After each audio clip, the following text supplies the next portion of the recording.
Good evening, class. It's been about a week, almost a week since I've seen you guys, and I miss you a lot.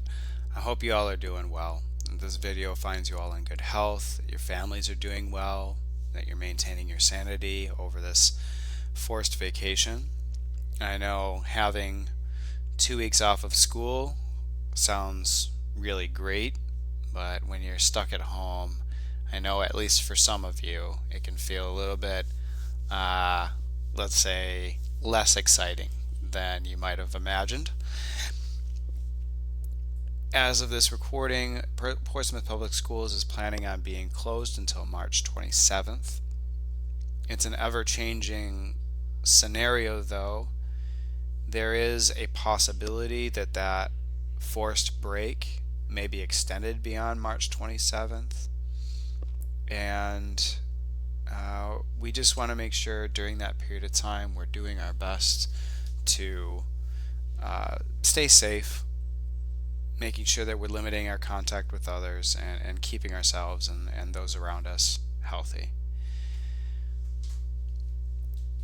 As for our class, Portsmouth Public Schools, we want to continue delivering some content so that we can make use of this time. We want to make sure that we're moving forward with class content so that after this break, when we return to class, we're not just starting from scratch, but we're actually building forward towards the skills of the class. Because of that, I wanted to take this video to set you guys up with a tool we're going to use in order to do some assignments and learn some new skills. We're going to start on Google Classroom. You guys will see on the Computer Info Systems site page that at the top of our streaming list we've got this link which lets you sign in to Office 365 using your Ports K-12 account. Go ahead and click on the link. You'll see it already recognizes me, but you'll probably be guided to a screen that looks more like this.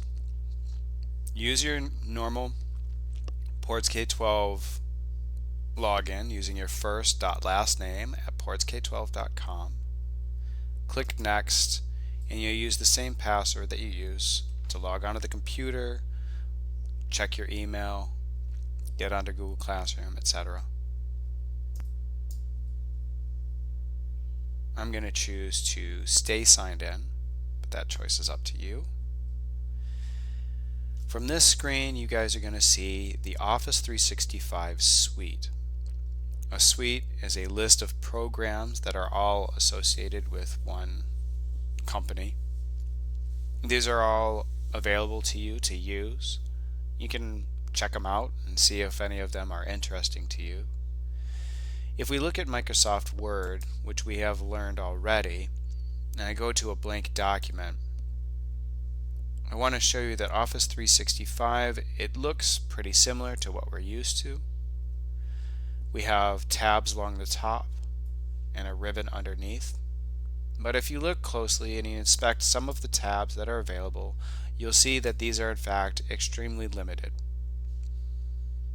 And throughout the course of our semester, we've already learned a lot more than Office 365 can offer us.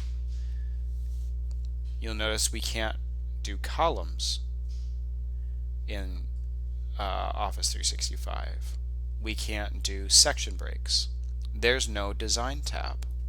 So anything that I would ask you to do in Microsoft Word would be oversimplified, and quite frankly, that you are more skilled than this program would let you be. So we've outgrown the Office 365 Word. It's still a useful tool, of course, but you don't have much that you can learn by using the program in Office 365. We can actually use this simplified menu to our advantage, though, if we start trying to learn a new program, which is exactly what we're going to do next. So I'm going to go up to the top left hand corner. This is my app launcher. If we click on that, you'll see Microsoft Excel. I'm going to go into Excel and I'm going to show you just how it's set up.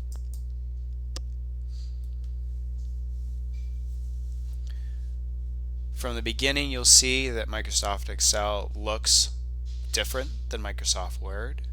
It's not set up to look like a printed page. Microsoft Excel is set up on a grid.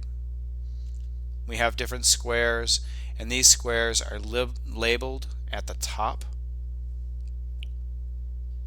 The columns are listed as letters. They go A to Z, and in fact, if you continue on, they'll go beyond Z to AA, AB, and continue on for quite a long while. The rows, on the other hand, are listed by numbers. I see now 1 through 22, and again, I can go quite a long ways downward from there. When we're talking about where we want to place information in a spreadsheet, we do what's called a cell reference. A cell reference is the cross-section of a column letter with a row number. So if I said I wanted you to enter your name in B2, I would click on B2 and enter my name. Click, type. When I want Excel to accept a change, I do have to either click enter, or I can also, if I'm typing the class name, I can accept the change by simply clicking outside of the box. If I type something and I don't want that text to stay there, let's say I accidentally started typing in the wrong cell, you can abort mission by tapping the escape key. The escape key will cancel any changes that you're making to the current cell. That will become more useful later. Beyond the spreadsheet itself, we can see up above that the layout is very similar to Microsoft Word. We have a ribbon, we have tabs along the top, and we'll still continue to use those ways to describe things, as well as group names along the bottom of our ribbon. If the ribbon at any point is collapsing on you, it looks more like this, where you can't see the ribbon. All you need to do to display it is click on any of your tabs and look to the right hand side to see this little pin button. Click on the pin and that will keep the ribbon open at all times, so you don't have to keep reopening it, and you can see the options that are available to you. Okay.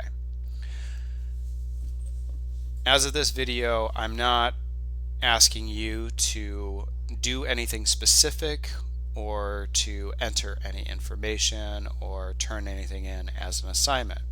I will be posting a video very shortly that will give us our first assignment in Excel.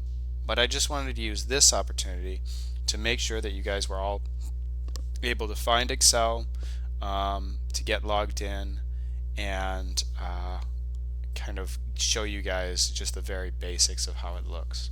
In the file menu, if we want to save our work, you'll notice that there's no save, there's only save as.